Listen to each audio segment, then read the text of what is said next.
ആദ്യം കണ്ടില്ലെന്ന് നടിച്ചതിനുള്ള മുട്ടൻ പണി ബി.ജെ.പി. സർക്കാരിന് കിട്ടിക്കഴിഞ്ഞു.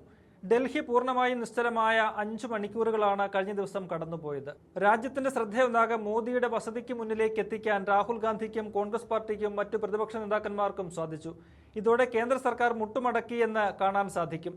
അതിന്റെ തെളിവാണ് ചർച്ചയ്ക്ക് സമ്മതമാണെന്ന രീതിയിൽ സ്പീക്കർ ഓം ബിർളയുടെ വായിൽ നിന്ന് പുറത്തു വന്ന വാക്കുകൾ. എന്നാൽ ഇനി അതങ്ങ് പള്ളിയിൽ പോയി പറഞ്ഞാൽ മതിയെന്നാണ് രാഹുൽ ഗാന്ധി പറഞ്ഞത്. ചർച്ച എന്ന പ്രഹസനമിറക്കി ഇനി തങ്ങളെ പറ്റിക്കേണ്ടെന്നും വിദ്യാഭ്യാസ മന്ത്രി ധർമ്മേന്ദ്ര പ്രധാന്റെ രാജിയിൽ കുറഞ്ഞ കോംപ്രമൈസുകൾക്ക് തങ്ങളില്ലെന്നും രാഹുൽ ഗാന്ധി ചൂണ്ടിക്കാട്ടിയതോടെ പ്രശ്നം ഗുരുതരമായിരിക്കുന്നു. പ്രധാനമന്ത്രിയുടെ ദൂതനായിട്ടാണ് സ്പീക്കർ ഇന്ന് സഭയിൽ സംസാരിച്ചത്. എന്തായാലും പാർലമെന്റിന്റെ വർഷകാല സമ്മേളനത്തിന്റെ 2ാം ദിനവും നീറ്റ് പരീക്ഷ വിവാദത്തിൽ മുങ്ങിക്കഴിഞ്ഞിരിക്കുകയാണ്. ചോദ്യപേപ്പർ ചോർച്ചയെ ചൊല്ലിയുള്ള പ്രതിപക്ഷത്തിന്റെ ശക്തമായ പ്രതിഷേധത്തെ തുടർന്ന് ഇരുസഭകളും നിർത്തിവച്ചിരിക്കുകയാണ്. പരീക്ഷാ ക്രമക്കേടുകളെക്കുറിച്ച് അടിയന്തര ചർച്ച വേണമെന്നായിരുന്നു പ്രതിപക്ഷാംഗങ്ങളുടെ ആദ്യ ആവശ്യം.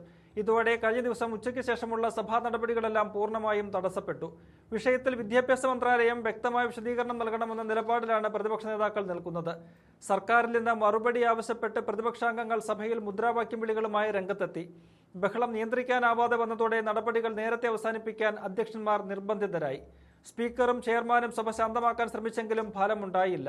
രാജ്യത്തെ വിദ്യാഭ്യാസ നയത്തെയും പരീക്ഷാ സുരക്ഷയെയും കുറിച്ചുള്ള വലിയ ആശങ്കകളാണ് ഈ പ്രതിഷേധങ്ങളിലൂടെ പുറത്തുവരുന്നത്.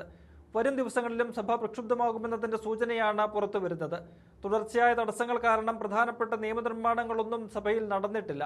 സാമ്പത്തിക സാമൂഹിക പരിഷ്കാരങ്ങളുമായി ബന്ധപ്പെട്ട നിർണായക ബില്ലുകൾ ഈ ആഴ്ച ചർച്ചയ്ക്കെടുക്കാനിരുന്നതാണ്. എന്നാൽ ദേശീയ തലത്തിലുള്ള മത്സര പരീക്ഷകളുടെ സുതാര്യതയെക്കുറിച്ചുള്ള തർക്കങ്ങളിലേക്ക് സഭയുടെ ശ്രദ്ധ മാറിയിരിക്കുന്നു. ഇതാണ് കോൺഗ്രസും ലക്ഷ്യം വെച്ചത്. ഇത് സാധിച്ചതോടെ ഇനി കാര്യങ്ങൾ പ്രതിപക്ഷത്തിന്റെ വഴിക്ക് വരുമെന്ന് ഉറപ്പാണ്.